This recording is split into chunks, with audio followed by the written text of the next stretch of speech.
How's it going, Rogues Gallery, and welcome to the first video in what might be a new semi-annual series here on Red Zone Rogue. This is a series where I will basically showcase all of the decks that I'm currently enjoying in the TCG industry. I'm kind of in this unique position where, one, hey, I'm a content creator, I make YouTube videos about card games, but two, I actually play a lot of card games. I'm playing no less than 6 card games right now, some more so than others, and we'll talk about that a little bit as we get into this video. But I'm going to be featuring decks, my favorite decks, for every single one of these games. This isn't going to be like a static image just pasted up here. I'm going to show you my actual decks that I have built and that I play on like a semi-weekly basis, depending on the game here. And what we're going to do is we're going to do it, you know, this video now, and then maybe later in the year or at the end of the year, we'll do another video recapping what my current favorite decks are at that point of time. And I want to do an end of year video recapping all of them and just doing like my top 5 favorite decks of the entire year. I think that could be fun, and I think we're in a unique position to do that, so we're gonna do that. Anyway, without further ado, let's go to a top down and showcase all of my current favorite decks in the trading card game industry. Let's do it. All right, let's kick it off with SHADOWVERSE Evolve. I think at this point, it is safe to say that SHADOWVERSE Evolve is my favorite trading card game to play right now. It is so much fun. It is fast. There's a ton of different archetypes in every single class, 6 classes in the game, as well as like the collaboration classes like Musume. And I currently have 9 decks. You may have seen one of my 9 deck deep dives, or my current 9 deck deep dive. It changes depending on how many SHADOWVERSE Evolve decks I have, but let's just go over 3 of them. Let's go over my 3 favorite decks in this game right now. I also want to mention, and I'm going to be making a whole video about this, but SHADOWVERSE Evolve is one of the most affordable games to play on the market, with the average deck price ranging from about $80 to $150, I think. Yep. And also, this kind of box, you see these manufactured a lot for Japanese trading card games. You're going to see this kind of box a lot in today's video because these are just really good for storing your cards and storing your decks, because these deck boxes fit perfectly inside. So, yeah, let's show off some decks real quick. I want to make this fairly quick. This isn't like a deck tech kind of thing. Just kind of a quick little showcase of what decks are my favorite. So currently, we are in the Omens Eternal format, and one of my favorite decks to play here is Lashena Rune, or Destruction Rune. It's kind of like this control deck where you play Lashena, which lets you play these amulet tokens that gain you life and deal damage to your opponent every single turn. So it's kind of like this deck where you control the board and then you slowly chip your opponent down while gaining life. Yeah, this deck is great. It's so much fun. Also, it's a deck, and this should say a lot about this game. I don't win a ton with this deck, even though that this deck is good. I don't win as much with this deck as I do with some of the others, and I still think it's one of my favorites because it is just that much fun to play. And I think that's the biggest endorsement I can give of SHADOWVERSE Evolve. I am having so much fun playing this game, even when I'm losing. So decks that I tend to win with, well, here is my Thief Sword deck. This is more of a mid-range style deck. And as you can see, this game is absolutely, this game's absolutely beautiful. And this deck is a deck that kind of like focuses on Octras here, which lets us steal cards from our opponent and play them. She's awesome. As well as like you can, pivot into a more aggressive strategy with some big nice top end cards here. Also has my favorite SHADOWVERSE Evolve card just in general, Dark Angel Olivia, which is a card that lets you, it's a modal card that lets you choose 2 of the following. You can gain more evolution points, heal, draw a card, or force your opponent to discard. Really, really good stuff. Yeah, this deck is great. It also has aggro capabilities with this Disciple of Usurpation dealing a lot of damage. I played this to great effect against the world champion of SHADOWVERSE Evolve. I do have a gameplay video of that on the channel, but yeah, this deck's a ton of fun. One of my favorites, in contention for favorites at this point, but I think, well, yeah, the Rune, it's close. It's really close right now. And then, last but not least, we have my Sanguine Abyss deck.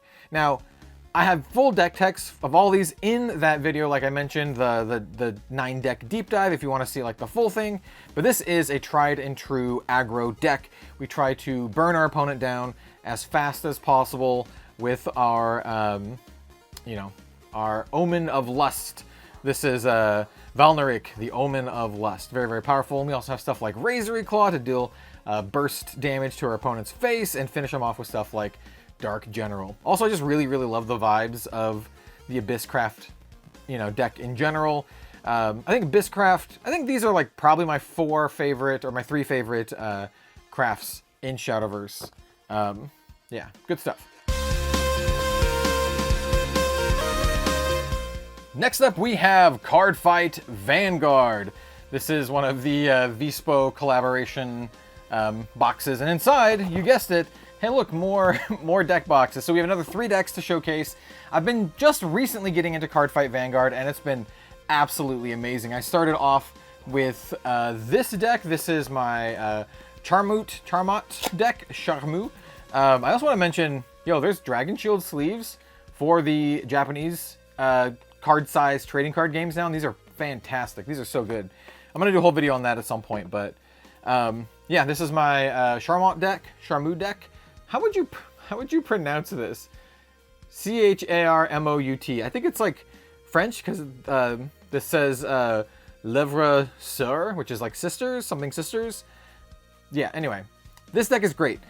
This is basically the first like actual competitive CARDFIGHT Vanguard deck I built, and it is so much fun. This deck is all about basically making Charmu really, really big, and then she in turn makes all of her sisters really, really big, and then she also makes it so one of them can also perform drive checks and attack from the back row. So she lets you attack multiple times, and then, or an additional time rather, and then also do more drive checks so you can draw more cards and get more triggers, and it's super, super fun.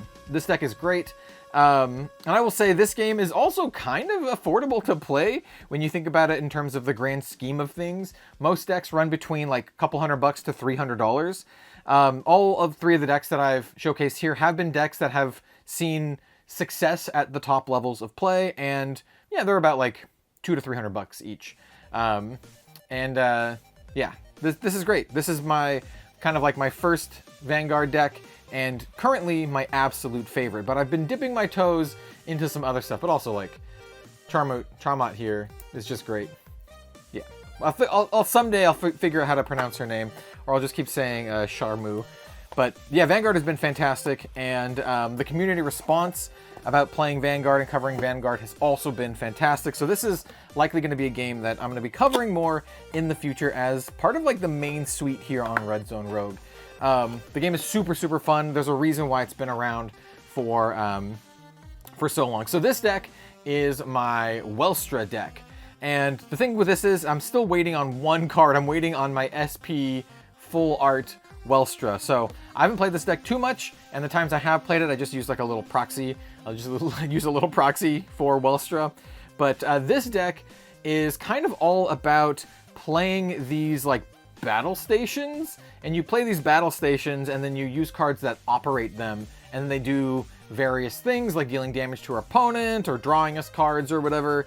Yeah, this deck's really cool. It has a good ability to lower the opponent's attack and make them super, super weak, so we can like just smash on in and do a bunch of damage, and then just kind of like go over the top of their Vanguard.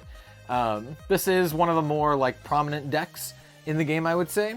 Not like the best deck in the game, but it's one that sees a lot of play at the higher echelons. And it's also one of those decks that I just randomly had a couple cards for from old booster pack openings that I did. So it was a little bit easier for me to build. And so, yeah, even though I haven't played this one a ton, I'm really looking forward to finally finishing it, you know, capping it off with my SP Welstra, and then going to town. So yeah, this is kind of the one that I've just been waiting to play. Very, very excited to play this. Yeah, very, very cool. I keep saying very. I'm very keen that I'm saying that.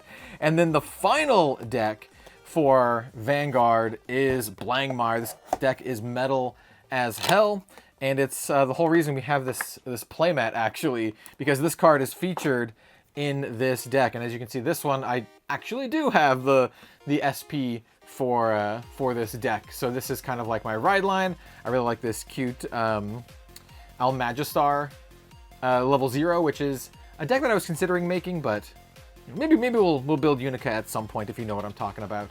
I do plan on getting a full set of this particular critical trigger, because I have these ones. They're nice, but I like the Bazooka Lack art. I'm just gonna put it that way. I like the Bazooka Lack art. So we got that. We got Bald Man Supremacy. So here's the rest of the deck. First of all, also in these beautiful Dragon Shield dual mats, the Japanese size. And yeah, this deck's super fun. Like here's the playmat card. This one is more kind of like a aggro deck that has really strong removal capabilities. It's really good at clearing our opponent's board and then also just pushing a lot of damage. It can be countered if our opponent blocks a whole lot, and it kind of gasses out pretty quickly, but you know what? As a red deck wins player, I wouldn't have it any other way, to be honest. So I do like this deck, and I've been getting some cards to like upgrade it and make it look a little bit nicer. Like look at these foil heal triggers. I really like this deck quite a bit. This one might end up becoming one of my favorites. We'll have to see, but I really do like Blangmeyer here. Look at this thing. He's it's better if you just look at this art. It's difficult to tell, but he's like this big Grim Reaper dude. He's pretty metal. So very much like this deck, and that is Cardfight Vanguard. Next up, we have Grand Archive, and of course I have to show my girl Tristan here because she is the champion of choice for me for Grand Archive. So Grand Archive has these awesome magnetic deck boxes that has, the characters on the inside. Oh, these are super good. So these are my 2 Tristan decks. I have full deck text of these on the channel already, and these are some of my absolute favorite decks to play. This one is my Tristan Burn deck, or my, Fire Assassin deck, however you want to call it. This is the all-in aggro strategy for Grand Archive. We want to just play these really efficient units like the Captivating Cutthroat, which is a 2-drop but attacks for 3 at the cost of a little bit of damage on ourselves, but we don't care because we're killing our opponent. We have stuff like Arthur to pump our board, Rending Flames to just finish them off, as well as my own personal collaboration card with Grand Archive, the Korhazi Courier. You can see at the bottom, collab Red Zone Rogue. So I gotta play my own collab card. But also this deck is sick. This deck is super sick. So I have some stuff like these promos that have artist signatures, Crimson Tier, another one of my all-time favorites for this game. Yeah, this deck is just super cool and it's really fun, and you just kill them. You just kill them dead. So that's the Tristan deck. We only go to level 1 here because I knocked the camera. We only go to level 1 in this deck because we don't need to go any higher. Like I said, the point is you kill them as fast as possible. However, on the flip side, we have my Tristan Shadow Reaver deck. This is a Wind Tristan list that does both Shadow Reaver and Shadow Dancer. This one has a little bit more of the foils. I think this is actually just my favorite deck in Grand Archive right now. My version of this deck is a little bit more leaning into the Umbra element than some other like meta versions you might see around, because I really wanted to do that whole like Umbra thing. A lot of the other versions of this deck that you'll see around do more like wind stuff, and they don't do as much of the Umbra. But hey, I came here for Shadow Reaver and Shadow Dancer, and I'm all about the shadows here. So yeah, this deck is just really powerful. You can kill your opponent out of nowhere with stuff like Shadow Strike and Slice and Dice. I would call this more of like a mid-range style deck, where you just leverage these powerful cards that help us, basically control what's going on, but also help us provide some pressure, right? So it's not a traditional control deck. You want to get prep counters and then use those prep counters. We have also strong removal with stuff like Dream Fairy, beautiful dungeon guides here. And yeah, this deck's sweet. I put in like some stuff like Ensnaring Fumes that basically wipes the opponent's board. It returns all allies to their owner's hand, so pretty sweet. At the cost of 3 prep counters. We can pay the 5, but it's easier to do the prep counters. And then I do have, like I said, my more Umbral package, which a lot of the other meta decks don't use, with like Penumbral Waltz to get more tokens and prevent damage. And by tokens, I mean our Shadow twins, because Tristan, if you don't know, she creates shadow clones of herself to do more damage and shenanigans. And like I said, I have a full deck tech on this. It's very fun. Here's our sideboard with like this nullifying lantern and these veiling breeze, and I have been running these eternal magistrates, which are also really, really good. And then here are our ominous shadows. This is what they normally look like, but I use these custom tokens by friend of the channel, Lucky Yuki. She had these available on her Patreon. These are fantastic. So obviously got to use these ones. Yeah, they look great. And then I have some like possible cards. This is a deck that I'm still always tinkering with. So I have stuff like this backup charger and windmill engineer. I can basically make this into like a standard meta list if I wanted to with these cards. But I like doing what I'm doing here. I like doing my own thing.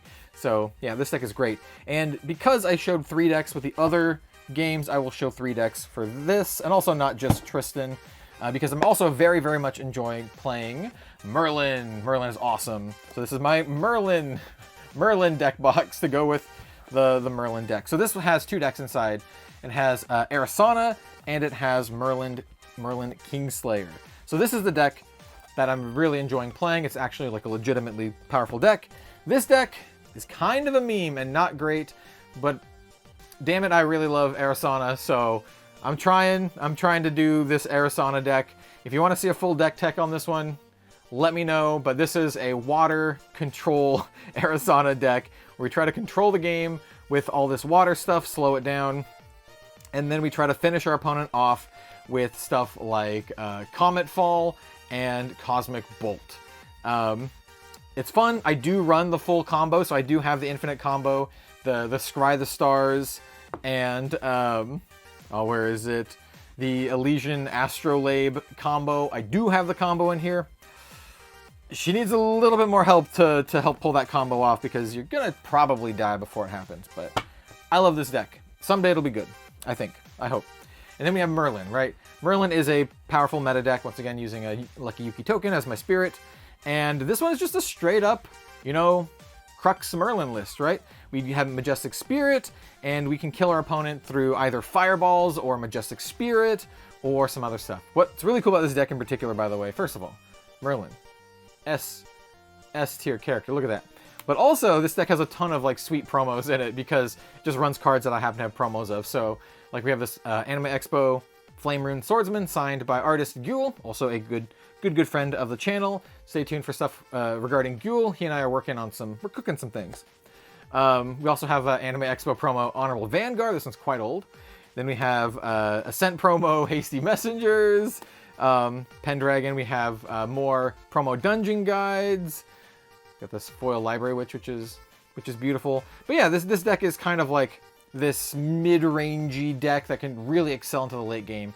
We can finish our opponent off with like Sudden Steal for just really big attack damage, or just Fireball him to the face for also big damage, or do Incarnate Majesty to summon our big spirit and kill him with that. But yeah, has a lot of alt art and promo stuff in here, and just looks great. Yeah, I like this deck quite a bit. It's very fun.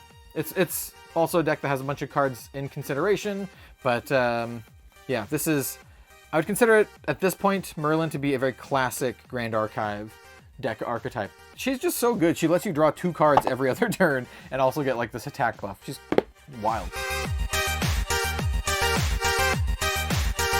Next up, we have WEISS. This is the most underrated card game on the market, and I say that because everyone just dismisses this game unless you already know how incredibly good it is. WEISS is a game that's developed by Shota Yasuka and a bunch of other people as well, but he's a Magic the Gathering Hall of Famer, and it really shows. The mechanics of this game are incredible. One of my absolute favorite games to play, even if it's probably the least popular game that I play. It's excellent. So yeah, let's show off these WEISS decks. I actually have a bunch of decks for this game, but these are my favorite ones. In fact, this one is my current absolute favorite deck for WEISS. This is my Nanashi Desona deck. As you can see, the cards in this game just look absolutely beautiful. This deck is kind of like a toolboxy style Reanimator deck. And so in WEISS, you have 3 lanes, and you can, summon your Signy or your units to those lanes. And this deck, excels at putting stuff in our bin and then getting it back. And so we have a little toolbox of one-ofs in the deck that have, you know, various effects depending on what we need. So if we want removal, for example, we can get Alfu here, which is my favorite character in the game. We have a whole Alfu deck as well. But yeah, this deck is super, super fun. It's very, very powerful and continues to be powerful far into the WECross metagame. So building a deck like this just really, really helps you, you know, stay with it for a very long time. I love games that are both like affordable, WECross super, super affordable, and then also just has like this longevity because, you know, we know what it is in Japan. WECross is a game that is several sets ahead in Japan. So we know this deck is still very good going into the future. We also have another Desona deck. Here, we'll set this one aside. Yeah, no, that one is not the Desona deck. This one is my other favorite deck currently to play. This is my Hanayo Desona deck. And this one is aggro. So this is all aggro. You know, try to kill our opponent as fast as possible. I also got a bunch of 3 sleeper level 0s for this, which is great. And yeah, I also have a hand drawn. I drew this of Katsumi, our character here. But yeah, like I said, this is just aggro deck. We run Alfu in this deck as well because she's really, really good. Love it's just a great way to clear the board. And as you can tell, these decks are all 100% foil because first of all, this game's inexpensive, and second of all, it's one of the absolute best looking games on the market. These like double sleeved cards don't really do it justice. This game is beautiful and it's very, very good and fun. So let me quickly talk about the other 2 decks just to maybe sell it on you a little bit more because God, WECross is so good. The community for this game is very small, but it's very like, you know, close-knit and passionate. People who play WECross really love WECross. So this is one of my other favorite characters. This is Guzuko. She's awesome. And this deck is kind of like this, you know, 3 sleepers for this one too. This one's kind of like this weird, well, I'm just going to call it like a combo deck, really. We want to assemble cards to make this, Utools, this kind of like really powerful angel with these really powerful effects. In order to do that, we need to have Umar and we need Tallwool in our bin or on play. Like, there's some ways to do it, but basically it revolves around getting these 2 followers and then kind of like getting this one out. But, you know, there's other ways to you know, kill our opponent. Like Guzuko here for her Signy version is also very powerful. And we can also like mill our opponent to deal damage. This does run some of the most expensive cards in the game, like Exia here. This is one of the more expensive cards at like 20 to 30 bucks.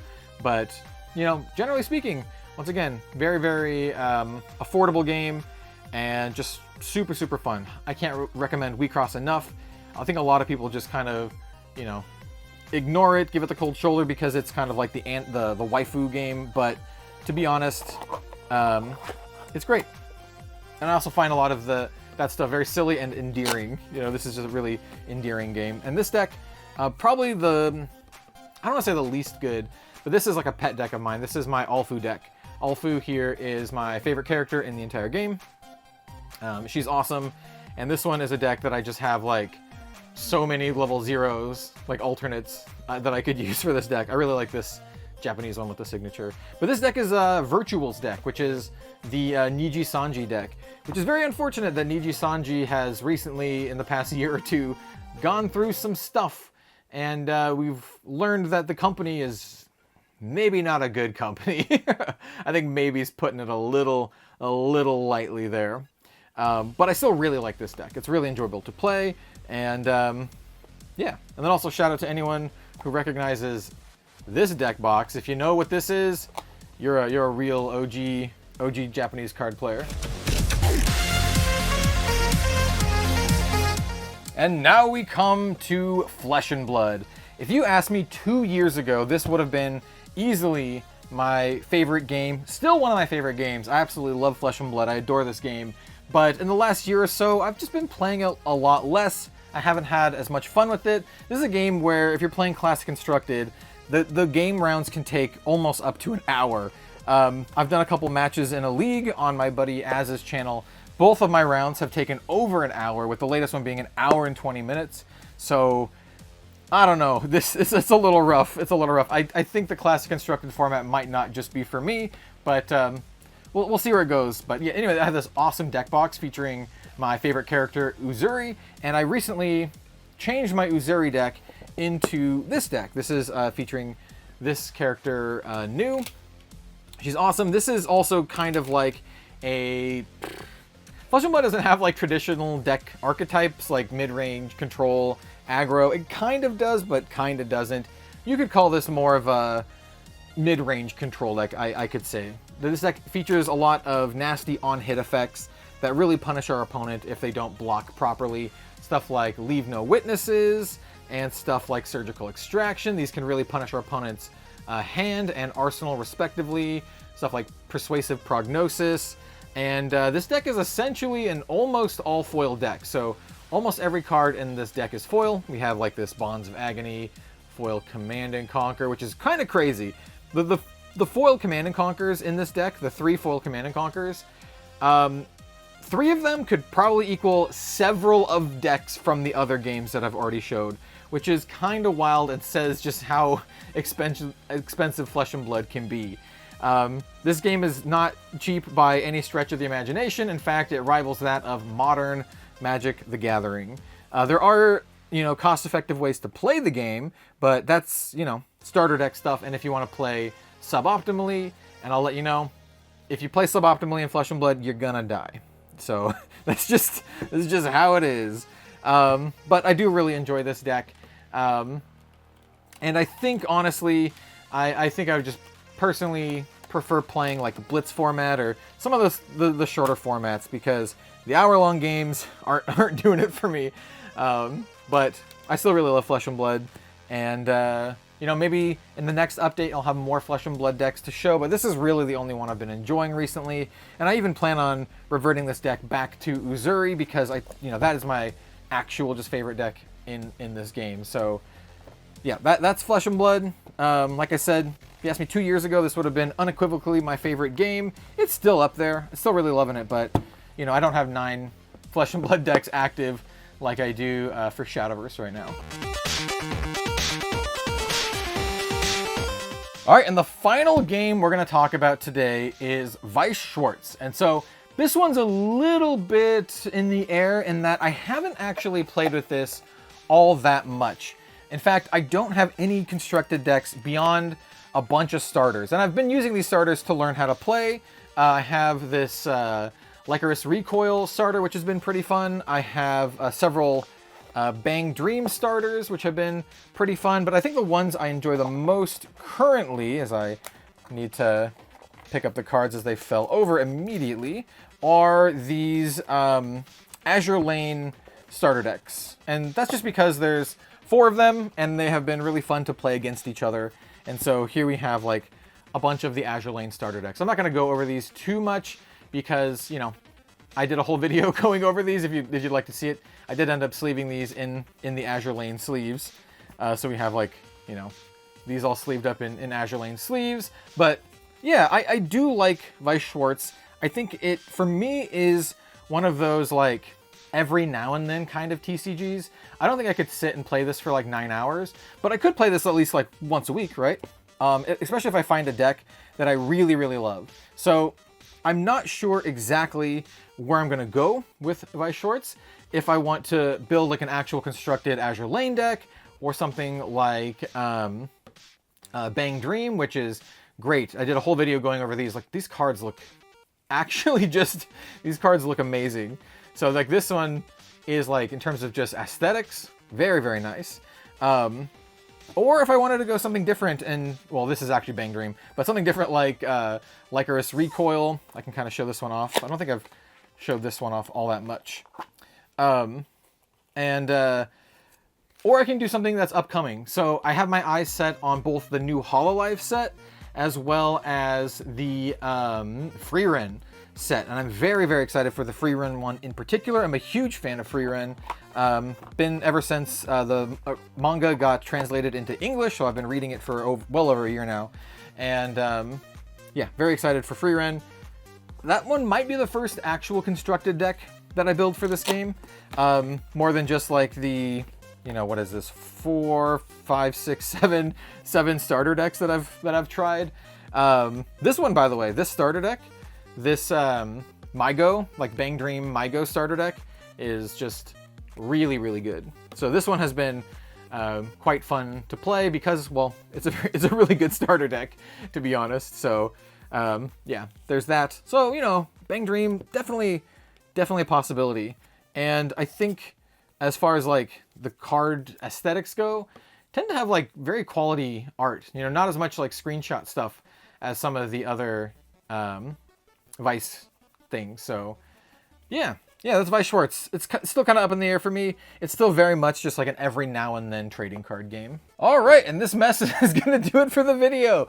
Let me know if you play any of these games, if you have any favorite decks from any of these games right now. These are what I'm having the most fun with in trading card games. I have a bunch of decks for other games as well, like Magic and Pokemon, but this is what I'm currently enjoying a lot, especially like SHADOWVERSE and Vanguard and Grand Archive, WEISS. These are all just such fun games, and anytime I sit down to play a game, I'm like, yes, I would very much love to play those. And I really want to get back to the point where I can say that about Flesh and Blood. Currently, I'm like, I don't know, do I have an hour? Do I have an hour to spend? Where it is like, for at least SHADOWVERSE Evolve, it's like the games are like 15 to 20 minutes. Like you can get like 3 games in that hour. I'm not going to rag on this too much, but hey, I value my time, and I think you value your time as well. So I think I should end this video on that point. So let me know what you think in the comments down below if you play any of these games. If you're one of the rare WEISS-based WEISS players, let me know in the comments down below. And I'll be honest, if you play any of these card games, you're based in my eyes, I was saying in my mind, but also that as well. So thank you, and we'll see you next time.